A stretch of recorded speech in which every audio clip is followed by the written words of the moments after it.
Good evening, ladies and gentlemen. I'm going to call to order this work session of the Richfield City Council. It is February 17th at 5:45, and our order of business is to discuss a draft emergency pre-eviction notice ordinance. And I'll turn it over to City Manager Rodriguez. Thank you, Mayor. Actually, I'm going to turn it over to Community Development Director Melissa Paleman. Thank you. I'm just going to quickly go through some of the highlights of this ordinance since we only have 15 minutes here. But as you all know, Operation Metro Surge has created significant disruptions in the ability of many people to go to work and conduct business and therefore earn income. Sorry, I'm having trouble with this mic. Earn income, pay for necessities like shelter and food. So the council asked staff to draft an emergency ordinance that would extend the required pre-eviction notice period from 14 days in order to extend it beyond 14 days in order to allow additional time for tenants to access financial assistance. Many thanks to the City Attorney's Office for helping us to get this pulled together so quickly. The attached emergency ordinance for discussion tonight extends the pre-eviction notice period for non-payment of rent or other financial obligation from 14 days to 30 days. Except for the timing, the notice requirements exactly match the requirements in state statute. This ordinance maintains landlords' ability to evict tenants for non-financial reasons, and it maintains our current non-local enforcement policy. The ordinance will provide a tool for tenants to challenge evictions that are not preceded by the 30-day notice. The emergency ordinance is proposed to sunset at the close of the legislative session, which, as you all know, is mid-May.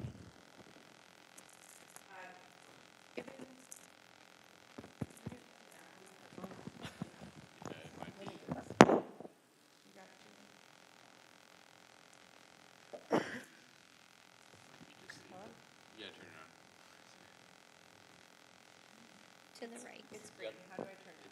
It's turning on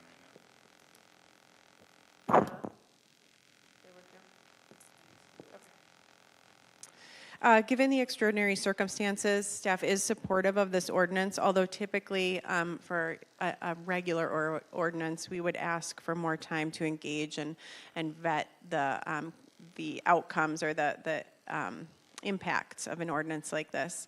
As you know, this isn't going to eliminate the requirement for tenants to pay rent. Rather, it's just going to delay that. And that can impact, in addition to impacting the amount that they owe, that amount can grow. It also impacts landlords' ability to then pay their bills, pay their staff, and the time period for which this will be in effect includes the time when property taxes will be due. So I'm going to turn it over to Julie. We have done a preliminary survey of landlords, and we wanted to share just some of that early information with you. Thank you, Mayor, members of the council. So I did send out a survey late last week to our landlords. Includes both our apartment owners and our single family and duplex owners. I will say we got about 53 responses, which seems like a lot, but it was a lot of single family and duplex owners who responded. Maybe 5 apartment buildings responded, so we're going to actually do a little bit more work by calling, especially some of our larger landlords. So I don't want to share numbers because I don't think it's very meaningful until we get some of those larger complexes to respond. I will tell, I did also, so the things that I asked them was, do they have tenants who haven't been able to pay rent due to the Metro Surge? How many? Asked for an estimate of the amount owed. I asked whether or not they have eviction plans for those tenants who haven't paid, and whether they have referred tenants to Veep or other resources. I also told them about the potential emergency ordinance that would be discussed tonight and offered them an opportunity to provide feedback.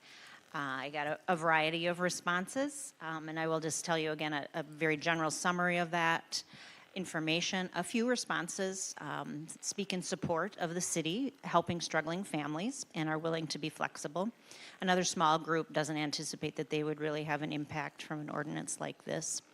Many of them do point out that it will affect an owner's ability to cover mortgage and other bills and maintain their property. They point out that the cost is simply being shifted to them, and many of them are small business owners.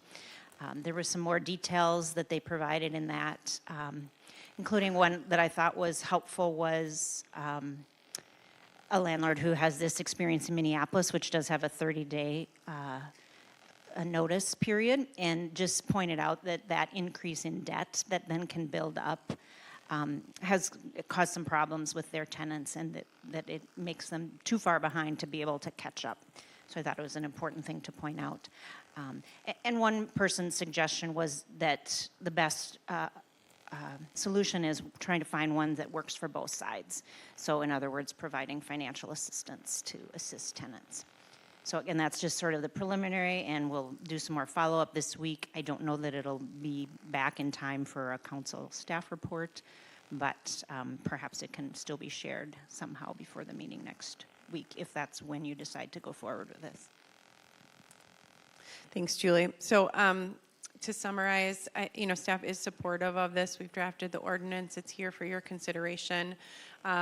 Like Julie was just saying, ultimately, I think that the real need here is for financial resources, which the HRA has pledged to Veep, and I know the state is also looking at.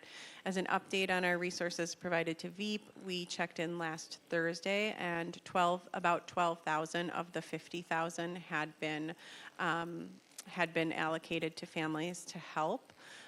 There were several applications in the pipeline, though, so we will be monitoring that situation to see if the need greatly increases or if it kind of stays here. That is actually lower than we had anticipated.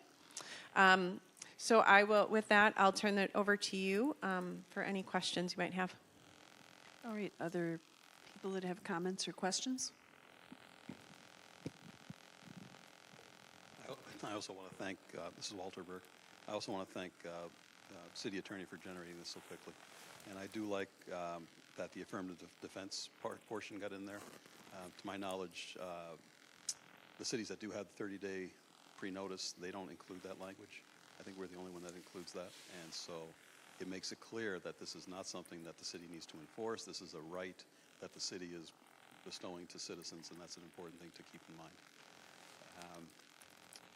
I hope that, assuming that this passes and the mayor signs it, that the city can make an effort to contact Hennepin Adult Representation Services, because they are the ones most likely to represent people who are poor and going to eviction cases in Hennepin County.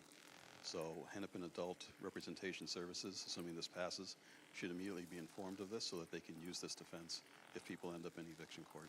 And to be quite honest, the housing court in Hennepin County should be made aware of it, so that all the referees and judges in Hennepin County are aware that if a case is coming from Richfield, that people have this defense. Seems like landlords in Richfield have already been informed, and so continuing that to inform them would be really useful also.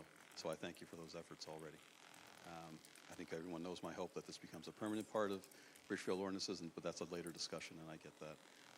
But I agree, this is not something that can be by itself be useful. It has to be combined with providing financial support. It's great that we're already doing that, and it's great that it hasn't been overwhelmed already. So, and hopefully that path will continue. So, again, thank you for what you've done. Other comments or questions?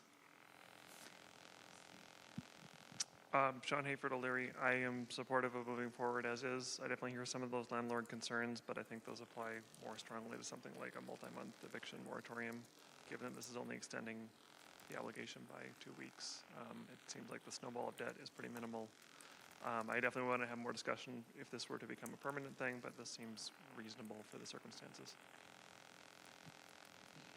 Other comments or questions? Councilmember Christensen, did you have anything? No, nothing. I want to add my thanks to the staff and the attorneys for putting this together, because I do think it's reasonable. And I also think we should do a shout out to the members of the community that have been donating to the Richfield Community Safety Network. I believe they gave out like $36,000 in aid to people. So that's part of the reason why Veep didn't get overwhelmed, because that would have eaten up the rest of the Veep. So thank you to the community for their generosity. Is there any other discussion or? I think the Richfield Safety Network is also raising money for March as well. So I hope to have additional resources for other people as I keep reaching out. But thank you again to staff. Do you need any more information from us? We do not. We will we'll bring this back on the 24th. I do have one question. Would you agree that this could be on consent then? It feels like it is. Yes. It feels like everybody is on board with Yeah. that. Okay, great. Thank you. All right, cool, thank you. Well, with that, we will call this meeting adjourned, and there is another work session that will begin at 6 p.m. that's joint with the HRA and the City Council. Thank you.